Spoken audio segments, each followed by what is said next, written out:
আপনারা অনেক সময় দেখবেন যে ঢাকা বায়ু দূষণের শীর্ষ অবস্থানে থাকে, কোনো কোনো সময় রংপুরও শীর্ষ অবস্থানে চলে যায়। এটা খুবই আশ্চর্যজনক। রংপুর কেন যায়? কারণ হচ্ছে সীমান্ত এলাকা থেকে যে দূষণটা আসে, রংপুরে কিন্তু তেমন কোনো পলিউটিং ইন্ডাস্ট্রিও নাই, সেটার কারণে দূষণটা মারাত্মক পর্যায়ে চলে যায়। ফলে আমরা আবারও পরিষ্কার করছি যে আমাদের স্বল্পমেয়াদী, মধ্যমেয়াদী, দীর্ঘমেয়াদী ব্যবস্থা এবং কন্টিনিউয়াস প্রসেসে কাজ করতে হবে। আমাদের এখানে ইনভেস্টমেন্ট লাগবে, আমাদের এখানে ইন্টার এজেন্সি কোঅর্ডিনেশন, আন্তঃসংস্থা সমন্বয় লাগবে, এবং সত্যিকার অর্থেই মাথা ভারী কমিশন না দিয়ে আমাদেরকে একটা কাজ করবে, রিয়েলি প্রতিদিন খোঁজ করবে, এটা আমাদেরকে এনশিওর করতে হবে। আমরা বায়ুমান উন্নয়ন করে ফেলবো এরকম কথা বলতে পারছি না, কিন্তু অন্তত ধূলি দূষণটা কমানোর মাধ্যমে নগরবাসীকে স্বস্তি দেওয়ার চেষ্টাটা আমরা এই বছর করব। এবং সেজন্য আমাদের এনফোর্সমেন্ট ড্রাইভও যেমন লাগবে সব সংস্থাগুলোর সাথে মিলে, তেমনিভাবে আমাদেরকে কিছু কিছু পদক্ষেপও নিতে হবে, যেমন zero soil, no brick fill zone. এগুলো একদিনে, এক মাসে, এক বছরে করা যায় না, কিন্তু আমরা প্রক্রিয়াটা অন্তত শুরু করে দিতে চাই।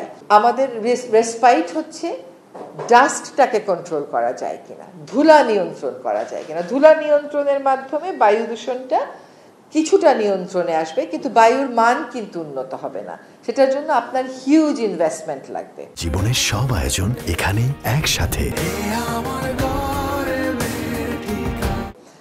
তো আমরা শর্ট টার্মে আমরা যেটা ভেবেছি যে আমরা এখানে স্থানীয় সরকার মন্ত্রণালয়ের প্রতিনিধি আছেন, রোডসের প্রতিনিধি আছেন, একটু পরেই জ্বালানি ও খনিজ সম্পদের প্রতিনিধিও আসবেন, যে আমরা বর্ষা নেমে যাওয়ার সাথে সাথে ভাঙাচোরা রাস্তাগুলো নির্মাণের কাজ শুরু করে দেব।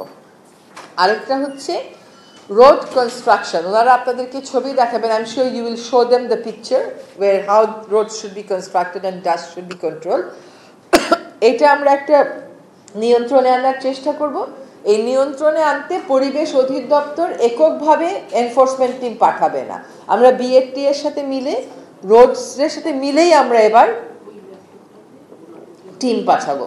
আরেকটা হচ্ছে সারফেস কাভারিং, যেটাকে আমরা বলছি জিরো সয়েল। এখন এই জিরো সয়েলের কাজটা আসলে আমরা শুরু করে দিয়েছি। আমরা 6 মাস, 8 মাস, 10 মাসে এটা শেষ হবে না, কারণ আপনাকে বর্ষাকাল পেতে লাগবে। তো এই সেপ্টেম্বর পর্যন্ত যেটুকুন সম্ভব আমরা রোড কাভার করে দেওয়া, জিরো সয়েলটা করে দেওয়ার কাজগুলো চালাবো। আবার পরের বর্ষায় ওটাকে পিক করতে হবে, যাতে করে ধুলাটা ওই রোড ডিভাইডার বা রোডের কোণা থেকে কম